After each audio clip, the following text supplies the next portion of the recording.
చెప్తాను అధ్యక్ష. ఇప్పుడే గౌరవ సభ్యులందరూ కూడా చెప్పారు, ఇది రాష్ట్ర ప్రభుత్వానికి ఒక పెద్ద గ్రోత్ ఇంజిన్ అని. దానికి కారణం ఏమిటంటే ఎక్కువ అడ్వాంటేజ్ మన రాష్ట్రానికి ఉంది. సుదీర్ఘమైనటువంటి తీర ప్రాంతం, అటు ఇచ్చాపురం మొదలుకొని నెల్లూరు వరకు దాదాపుగా 1000 కిలోమీటర్ తీర ప్రాంతం ఉంది అధ్యక్ష. దీన్ని మనం అడ్వాంటేజ్గా ఉపయోగించుకోగలిగితే మత్స్యకారులకి జీవన ఉపాధి అవుతుంది, తద్వారా రాష్ట్ర ప్రభుత్వానికి ఆదాయం వస్తుంది అధ్యక్ష. అయితే దేశంలోనే మనం అగ్రగామిగా ఉండేవాళ్ళం. 2014 నుంచి 19 వరకు ఎక్స్పోర్ట్స్లో కానీ మత్స్యశాఖలో మనం ఏ సంవత్సరం చూసినా ముందుండేవాళ్ళం. 5 సంవత్సరాలు అధ్యక్ష, ఏదో పొలిటికల్ స్పీచ్ కాదు, కానీ వాస్తవాలు ప్రజలకు తెలియాలి. ఈరోజు ఒక ఇంపార్టెంట్ క్వశ్చన్ వచ్చింది. ఈ రాష్ట్రంలో ఉన్నటువంటి మత్స్యకారులందరూ కూడా ఎదురు చూస్తారు. ఇటువంటి ఇంపార్టెంట్ సబ్జెక్ట్ని 5 ఇయర్స్ గత ప్రభుత్వం అధ్యక్ష, అది కూడా లోపభూయిష్టంగా ఏదైతే మత్స్యకారులు 2 మాసాలు వేట నిషేధ సమయాన్ని ప్రకటిస్తారు. ఆ సమయంలో మనం ఉండేటప్పుడు 5,00,000 రూపాయలు ఇచ్చేవాళ్ళు. వీళ్ళు 10,000 రూపాయలు చేశారు. అది కూడా కొంతమందికి ఇచ్చి చేతులు దులుపుకున్నారు అధ్యక్ష. దీంతో పాటుగా మత్స్యకారులు కానటువంటి కార్యకర్తలు కూడా కలిపి కొంతవరకు ఇచ్చారు. అయితే 5 సంవత్సరాలు ఈ ఒక్క పథకం తప్ప ఈ ఆంధ్రప్రదేశ్ రాష్ట్రంలో ప్రభుత్వం నుంచి ఇంకా ఏ యాక్టివ్ కూడా లేదు అధ్యక్ష. ఇది లేకపోవచ్చు. ఈ మధ్యకాలంలో కేంద్ర ప్రభుత్వం అధ్యక్ష ప్రధానమంత్రి మత్స్య సంపద యోజనని పెట్టారు అధ్యక్ష. దాన్ని ఉపయోగించుకోగలిగితే రాష్ట్ర ప్రభుత్వం ఏదైతే మన వాటా మనం చెల్లించి ఉపయోగించుకోగలిగితే మత్స్యకారులకు ఎంతైనా చేయొచ్చు అధ్యక్ష. గత 5 సంవత్సరాలు పూర్తిగా వీరు కట్టవలసినటువంటి వాటా కట్టకపోవడం వల్ల కేంద్ర ప్రభుత్వం నుంచి ఒక్క పైసా అంటే ఒక్క పైసా వాడుకోలేదు అధ్యక్ష. నేను మంత్రిగా బాధ్యతలు తీసుకున్న తర్వాత మా శాఖతో రివ్యూ చేశాను. ఈరోజు 9 రూపాయల అధ్యక్ష ఒక లీటర్ మీద సబ్సిడీ ఇస్తారు.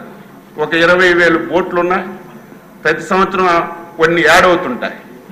నేను మంత్రిగా బాధ్యతలు తీసుకున్నప్పటికీ 35 కోట్ల రూపాయలు ఏదైతే ఈ సబ్సిడీ వాళ్ళకి బకాయిలు ఉంటే ఒకేసారి మంజూరు చేసి 35 కోట్ల రూపాయలు గత ప్రభుత్వం పెట్టినటువంటి బకాయిలు నేను చెల్లించానని చెప్పి గర్వంగా చెప్పదలిచాను అధ్యక్ష. ఈరోజు మత్స్యకారులు వేటకెళ్తారు అధ్యక్ష, యాక్సిడెంట్లో చనిపోతారు సముద్రంలో. చనిపోతే వెంటనే ప్రభుత్వం పరిహారం ఇస్తే వారి కుటుంబానికి ఆసరాగా ఉంటుంది. నేను ఆశ్చర్యపోయాను. గత 5 సంవత్సరాలు 63 మంది మత్స్యకారులు సముద్రంలో వేటకెళ్లి చనిపోతే వారికి ఇవ్వాల్సినటువంటి 5 లక్షల రూపాయలు కూడా ఇవ్వలేదు అధ్యక్ష. నేను వచ్చిన తర్వాత 63 మందికి ఒకేసారి 5 లక్షల రూపాయలు ఇచ్చి వారికి నేను సహాయపడ్డాను అధ్యక్ష. ఈరోజు కేరళ చూసాం. ప్రతి 10-20 కిలోమీటర్లకి ఒక హార్బర్ అని ఉంటుంది, ఒక జెట్టి అని ఉంటుంది, ఒక ఫిష్ ల్యాండింగ్ సెంటర్ అని ఉంటుంది. ఈరోజు మన రాష్ట్రం తీసుకుంటే ఇచ్చాపురం నుంచి వైజాగ్ వరకు ఒకే హార్బర్ ఉంది. అక్కడి నుంచి మళ్ళీ కాకినాడ, మళ్ళీ అక్కడి నుంచి మచిలీపట్నం, అంటే 150 కిలోమీటర్ల వరకు ఇటువంటి పరిస్థితి మన రాష్ట్రంలో ఉంది. నేను ముఖ్యమంత్రి గారి దృష్టిలో కూడా పెట్టాను. ఎట్టి పరిస్థితుల్లో దీన్ని మనం ఉపయోగించుకోవాలి. అవసరం ఉంటే కేంద్ర ప్రభుత్వం సహాయం తీసుకోవాలి. ఏదైతే ప్రతి 30 కిలోమీటర్లకి ఒక హార్బర్ అని ఉండాలి, ఒక ఫిష్ ల్యాండింగ్ సెంటర్ అని ఉండాలి, అదేవిధంగా ఒక జెట్టి అని ఉండాలి. ఈ 3 మనం చేయగలిగితే మనకి చాలా వరకు ఉపయోగపడుతుందని చెప్పి ముఖ్యమంత్రి గారికి కూడా చెప్పాము అధ్యక్ష. ఆయన కూడా ఈరోజు సానుకూలంగా ఉన్నారు. ఈరోజు ఏదైతే ట్రాకింగ్స్ ఇప్పుడే చెప్పాను, నేను గర్వపడుతున్నాను. 20,000 బోట్లకి కావాలని అడిగాం. ముందుగా 4,500 బోట్లకి ఇచ్చారు. అది మనం ఏదైతే మెకనైజ్డ్ బోట్లకు మనం అమర్చగలిగిస్తే టూ-వే కమ్యూనికేషన్ అధ్యక్ష. ఈరోజు బోట్ల మీద ఎక్కడ చేపలు ఉన్నాయో తెలియదు, కిలోమీటర్ లోపలికి వెళ్ళిపోతారు. ఈ రోజు మనం ఆ ట్రాకింగ్ సిస్టమ్ పెడితే చేపలు ఎక్కడ ఉన్నాయో ట్రాకింగ్ లో మనకు తెలుస్తుంది, అక్కడికి వెళ్ళి పట్టుకోవచ్చు. ఒకవేళ సముద్రంలో ఉండేటప్పుడు ఏదైనా సరే సడన్ గా వాతావరణంలో మార్పులు వచ్చి సైక్లోన్లు తుఫాన్లు వస్తే ఇమీడియట్ గా అలర్ట్ చేస్తుంది. సైక్లోన్ వస్తుంది ఇన్ని గంటల్లో, దీనివల్ల ఇబ్బంది అవుతుంది, ఇమీడియట్ గా మీరు ఒడ్డుకి చేరండి అలర్ట్ చేసే సిస్టమ్ ఇందులో ఉంది. ఇది ఒక మంచి సిస్టమ్. 4,500 ఇచ్చారు, 1,100 చిల్లర ఇప్పుడు బిగించాం. రేపు డిసెంబర్ నెలాఖరికి ఈ 4,500 పూర్తి చేసి మళ్ళీ కేంద్ర ప్రభుత్వానికి అడిగి దాన్ని కూడా తీసుకురావాలని చెప్పి ప్రయత్నం చేస్తున్నాం. ఈరోజు ఏదైతే ప్రధానమంత్రి మనకి ఒక మంచి స్కీమ్ పెట్టారు, మన రాష్ట్ర ప్రభుత్వం వాటా పెట్టి 5 సంవత్సరాల అధ్యక్ష ఒక్క వల ఇవ్వలేదు, వల కుట్టుకోవడానికి సూది ఇవ్వలేదు, దారం ఇవ్వలేదు, ఒక బోట్ ఇవ్వలేదు, ఏమీ ఇవ్వలేదు అధ్యక్ష. మొత్తం డిపార్ట్మెంట్ అంతా కూడా కొలాప్స్ చేశారు. మాట్లాడితే మేము వేట నిర్దేశ సమయానికి చంద్రబాబు నాయుడు గారు 5,000 ఇస్తే నేను 10,000 ఇస్తున్నానని ప్రతిసారి పేపర్లో యాడ్స్, టీవీలో యాడ్స్, డబ్బా పట్టుకోవడమే చూశాను తప్ప మత్స్యకారులకి ఎటువంటి సహాయం చేయలేదు. ఈవేళ మా ఎమ్మెల్యే గారు అడిగారు, మా నియోజకవర్గంలో ఉన్నారు, మొన్ననే 2 కోట్ల రూపాయలు మీ పోస్ట్పేట మండలంలో ఏదైతే వేట జరిగేటప్పుడు సముద్రం కోటకు గురవుతుందో డ్రైన్స్కి కానీ అవన్నింటికి మొన్న మంజూరు చేశాం. ఇప్పుడు డీజిల్లో కూడా బయోడీజిల్ పెట్టాలని ప్రయత్నం చేస్తున్నాం. దీనివల్ల చాలా బెనిఫిట్స్ ఉన్నాయి. దీని మీద ఒక పైలట్ ప్రాజెక్ట్ కింద పెడుతున్నాం. అందులో మీరు అడిగినటువంటి దాన్ని కూడా పెట్టడానికి నేను కృషి చేస్తాను.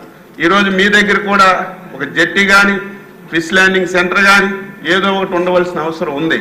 తప్పనిసరిగా నేను ఒకటే మాటిస్తున్నాను, ఆర్థికంగా చాలా సమస్యలు ఉన్నాయి, ఉన్నప్పటికీ కూడా నిలదొక్కుని నేను మళ్ళీ ఆంధ్రప్రదేశ్ రాష్ట్రంలో ఈరోజు మత్స్యకారులు మన దగ్గర సంపద ఉంది, వసతుల కల్పన లేక వారికి సరైనటువంటి అవకాశాలు ఇవ్వక గుజరాత్కి, మహారాష్ట్రకి, ఇతర ప్రాంతాలకు వలసలు వెళ్ళిపోతున్నారు. వాళ్ళు ఎక్కడికి వెళ్ళడానికి అవకాశం లేకుండా ముఖ్యమంత్రి గారు, ఎన్డీఏ ప్రభుత్వం సహాయ సహకారాలు తీసుకొని ఇక్కడే అన్ని వసతులు ఇచ్చి నేను కార్యక్రమం చేస్తానని సందర్భంగా తెలియజేస్తున్నాను. ఇంకోటి అధ్యక్ష, మేనిఫెస్టోలో మాటిచ్చాం, ఏదైతే మత్స్యకారు భరోసా 10,000 నుంచి 20,000 చేస్తామని. నేను మంత్రి అయిన తర్వాత మొత్తం రివ్యూ చేశాను అధ్యక్ష. ఇచ్చాపురం నుంచి నెల్లూరు వరకు ఎవరైతే వేటకి వెళ్తారో వాళ్ళకి ఇవ్వలేదు, ఎవరైతే అర్హత కలిగి ఉన్నారో వాళ్ళకి ఇవ్వలేదు, అర్హత లేని వాళ్ళకి ఇచ్చారు, అర్హత ఉన్న వాళ్ళకి ఇవ్వలేదు. అందులో పార్టీలు చూశారు. ఈ రకంగా ఆ స్కీమ్లో చాలా ఇబ్బందులు ఉన్నాయి. నేను డిపార్ట్మెంట్కి ఆదేశాలు ఇచ్చాను, మళ్ళీ రాష్ట్రంలో మత్స్యకార భరోసా మీద డీటెయిల్గా మీరు సర్వే చేయండి, అర్హత కలిగిన ప్రతి ఒక్కరికి ఇవ్వాలి. 4 రోజులు ఆలస్యమైనా పర్వాలేదు, తప్పనిసరిగా ఇద్దామంటే సర్వే జరుగుతుంది అధ్యక్ష. ఒరిజినల్ గా రేపు 21వ తారీఖున ప్రపంచ మత్స్యకారుల దినోత్సవం ఉంది. ఆ రోజే ఇవ్వాలని చెప్పి ఆలోచించినప్పటికీ సర్వే జరుగుతుంది. నేను మాటిస్తున్నాను, అతి తొందరలోనే మత్స్యకారులకి ఏదైతే ఎన్డీఏ ప్రభుత్వం ఎన్నికల మేనిఫెస్టోలో హామీ ఇచ్చిందో ఆ హామీ కూడా త్వరలో నెరవేరుస్తామని ఈ సందర్భంగా తెలియజేస్తూ, ఈరోజు అన్ని విషయాల మీద, చాలా విషయాల మీద ఇంకా మాట్లాడవలసిన అవసరం ఇంకో సందర్భంలో చెప్తాను. తప్పనిసరిగా ఎన్డీఏ ప్రభుత్వం మళ్ళీ రాష్ట్రంలో గ్రోత్ ఇంజిన్ అయితే ఏదైతే చెప్పామో దానికి అన్ని అవకాశాలు ఇచ్చి ఉపయోగించుకుంటామని మీ ద్వారా సభ్యులకి, రాష్ట్రంలో ఉన్నటువంటి మత్స్యకార సోదరులందరికీ తెలియజేస్తున్నాను అధ్యక్ష.